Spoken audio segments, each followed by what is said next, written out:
Well, I went to the sports station near Barrie.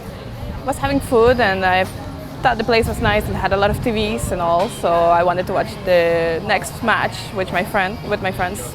It was Mexico against, I don't remember. Well, it was Mexico, and my friends are Mexican. So I called them up and I told them to come and join me. I asked the waitresses if I could keep a few tables. Like, I think it was one more table. It was like 3 seats basically, they said that it was fine. So as the time was getting closer to the match, more and more people were starting to come. A lot of people the place was getting really packed. A lot of people would come to try and get my seats, and I'd tell them that it's reserved, someone's already there.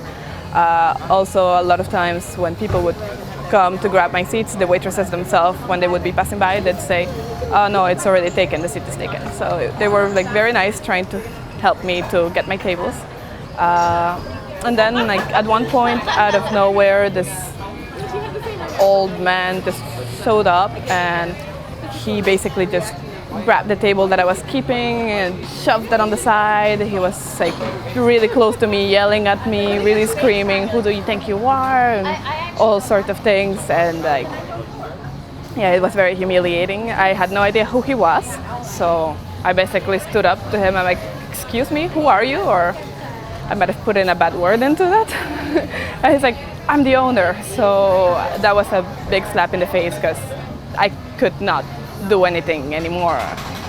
When it's the owner, you can't really complain. Who are you gonna go complain to? Someone under him is not gonna do anything.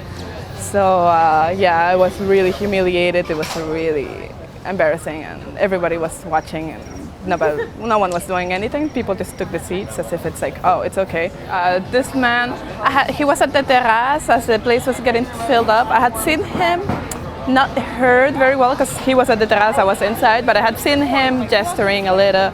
I had seen him being a little aggressive towards other customers, and I just really had figured that it was just some drunk man, because I had no idea who it was, and the way he was talking to people, from just the body language, because I couldn't really hear what he was saying.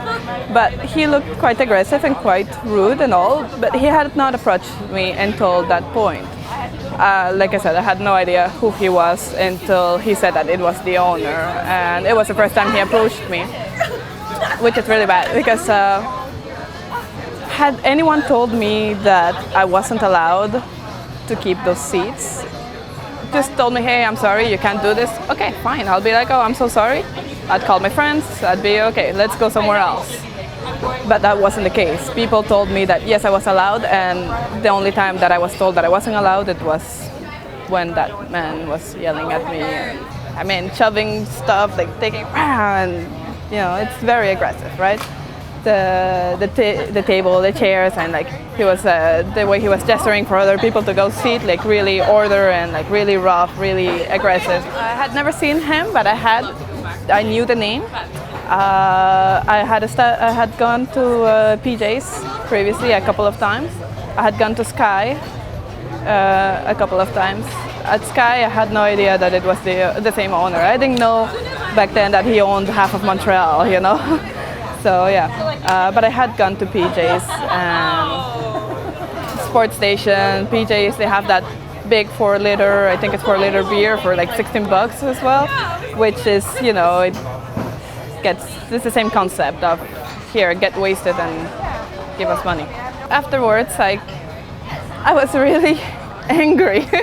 I wanted actually to even write in a newspaper, you know, the people who write which I never got a chance to do because I forgot. But anyways, I did post it on, I think on Google, when you go on a business, you could write a review. So I wrote kind of my story there. On Facebook, on the page of the station, the sports station, I wrote what had happened to me and everything, and that it was humiliating, it was horrible customer service, basically, horrible way to treat a customer. And actually a few people on that comment that I had left, a few people had left comments saying that, yeah, something like that had happened to them, or they've seen it happening. So it's like, seems to be a reoccurring thing. When I posted it on my own Facebook, where my friends read, a lot of friends wrote as well. Some are boycotting his establishment as well because of what he did to the Cock and Bull. other comments of things that had happened to them or that they witnessed. So a lot of people didn't know, and a lot of people did know about it and are as well boycotting his establishments or just deciding not to go to anything that he wants. There's also someone had wrote in, I think it was a woman, because in the internet you can't really tell, but she wrote on a blog what had happened, like the fact that she boycotts his establishments for what it does his establishments do to the neighborhood. So I wrote a comment saying that I as well boycott, and then a lot of people started writing as well, whether they boycotted or not, whether their opinions on the matter is. So yes, there is an online presence. There is a lot of people who are aware of the fact that this man doesn't treat his employees or his customers even, that he doesn't treat them right. I don't understand how he gets away with all this. But for example, what happens with the sports station on 4th, that some of the stores that are forced to close down because he wants to expand it. Well, I just find that horrible. It's just like the bookstore there that I love bookstores, right? So the fact that we are trading culture, we are trading books for cheap piss beer is really heartbreaking. It's really, it hurts. It's really sad. It's really sad to see this.